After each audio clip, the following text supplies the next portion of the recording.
Hey guys, it's James here from eBassGuitar, and in today's bass guitar lesson I want to show you the 4 core methods that I use to create blues bass lines. If this sounds good, make sure you check out this lesson all the way to the end.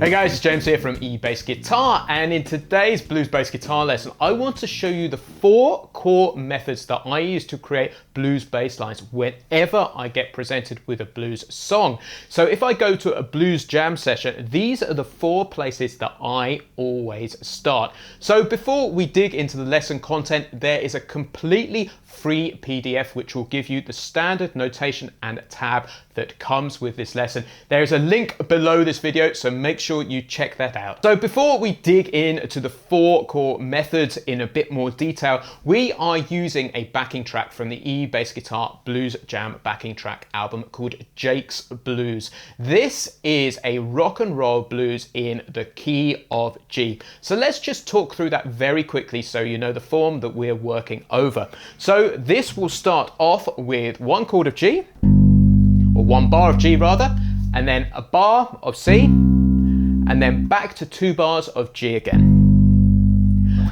and then to 2 bars of C, and then back to 2 bars of G, and then we go to a bar of D, a bar of C, a bar of G, and then a bar of D. So that is a pretty straightforward standard rock and roll. So the first method I'm going to show you today is what I call the major pentatonic method. And this is based on the scale of the major pentatonic. And the crucial thing is it starts on a 2nd finger and uses this very wide open hand shape. So let's just talk through the major pentatonic first of all. We started on a 2nd finger on a G, and then we play the A on our 4th finger, and then we play the B on our 1st finger, then to the D on our 4th, and then the E on our 1st again, and then the G octave like so on our 4th. So, and to create this rock and roll bass line that we're going to use today, what I'm going to do is I'm going to take out the 2nd note, so we end up with this pattern, which I'm sure you may have heard before, but it's a great place to start creating blues bass lines, and you can use it in so many contexts too. So the line I'm going to teach you today as an example is basically 2 notes per beat, like that, to speed it up. So let's slow it down. That is G for 2 notes, B for 2 notes, and then to D, and then E, D,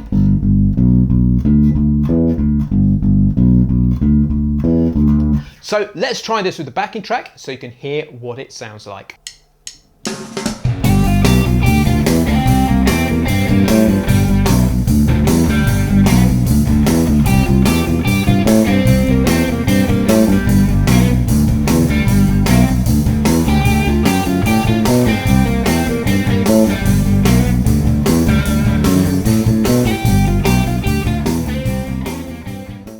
So let's talk about the 2nd method I use to create blues bass lines. We've already talked about the major pentatonic. This time we're going to create a bass line based on the minor pentatonic. And crucially, the minor pentatonic starts on the 1st finger. So I'm going to talk you through those notes now.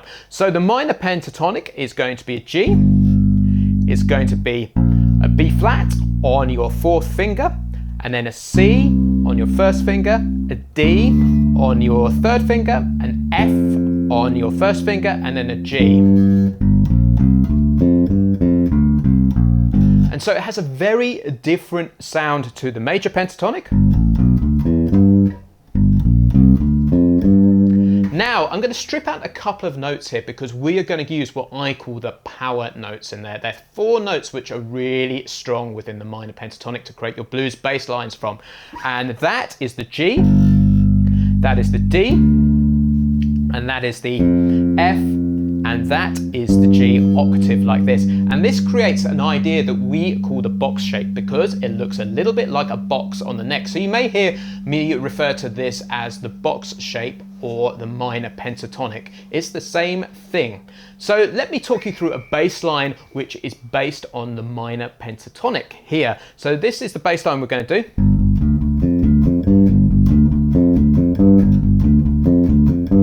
So let's pull this apart. This is a bar long bass line, so it is 2 Gs, 2 Ds, and then an F, D, F, G.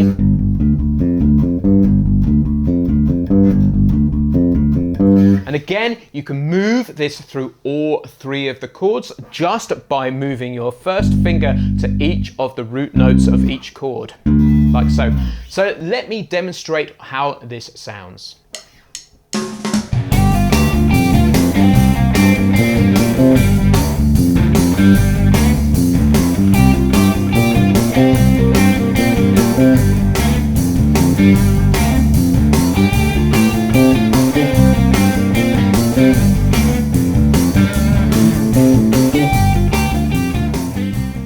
So let's talk about method number 3. This is called the major pentatonic forward position. But quickly, I just want to point something out about the previous example that I played, or the demonstration I did. You might have noticed me using 2 different fingerings when I played this bass line. This first one, which used the 1st and the 3rd finger, and this one here, which used the 1st and the 4th finger. Exactly the same set of notes. The reality is both fingerings are absolutely fine, and it is your choice which one you use. Personally, I find the second one more comfortable. So when we do the major pentatonic forward position, it uses exactly the same notes as the first major pentatonic example that we discussed, which was this. But we're trying to change the fingering so it uses the box shape. So we are going to take this and refinger it. So we're going to go G, B, D, E, G, like that. And you can finger it with your 1st and your 3rd, or you can do. Either is absolutely fine. And the reason that this is a very, very strong sound is because you can add in lots of articulation in there. And what this means is you can add in slides and hammer-ons, which work really, really well with the box shape. So like this. So I'm also going to show you another note that you can add in there, which is really, really bluesy. And this is the B flat to B natural. So do that, and that falls brilliantly under the hands in the major pentatonic forward position. Don't forget, everything we're covering today is written out in the free PDF which comes with this lesson. Just click the link below to grab your copy right now. So let me play you the bass line we're going to discuss, and it is this.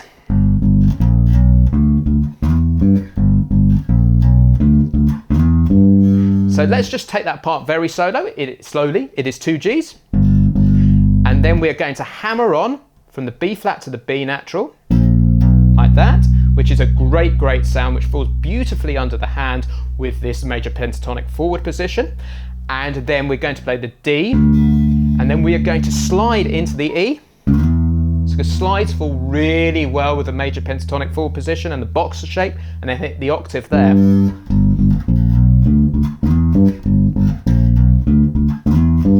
So let's see what this sounds like when we take it through all 3 chords with the backing track.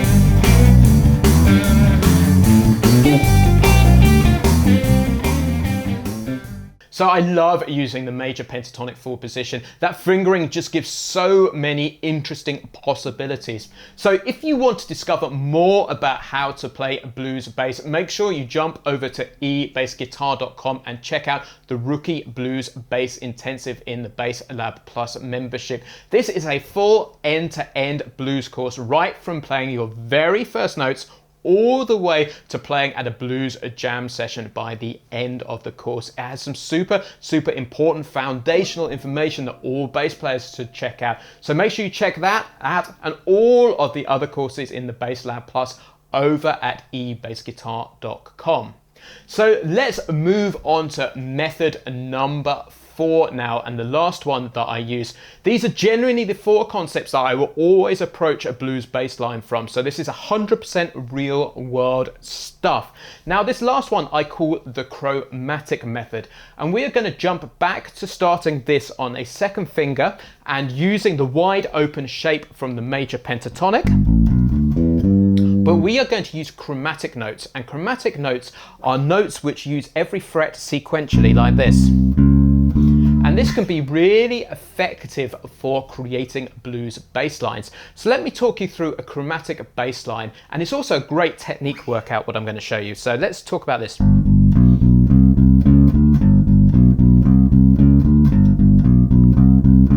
So let's take that part in one by one. This is 2 Gs, 2 Bs, and then 2 Cs. And then we add these 2 chromatic notes in there, the C sharp and the D at the end, and we end up with all 4 fingers down.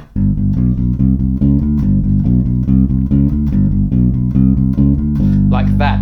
We can continue this on, first of all. This is a 1-bar bass line, but this can easily continue into a 2-bar bass line using the same shape. Like that. So it's a great, really distinctive blues bass sound, the chromatic idea. So let me show you how the chromatic shape works in context.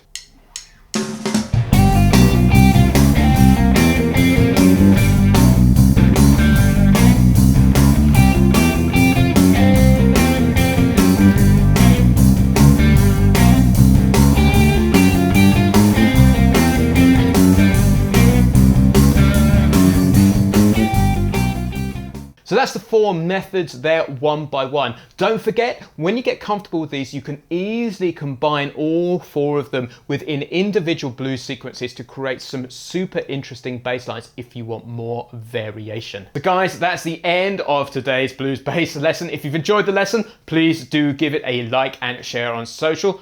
Don't forget to check out the Rookie Blues Bass Intensive over at eBassGuitar in the Bass Lab Plus membership there. And don't forget to download your free PDF that comes with this lesson. There's a link below this video. Cheers, I've been James from eBassGuitar, and I will catch you next time.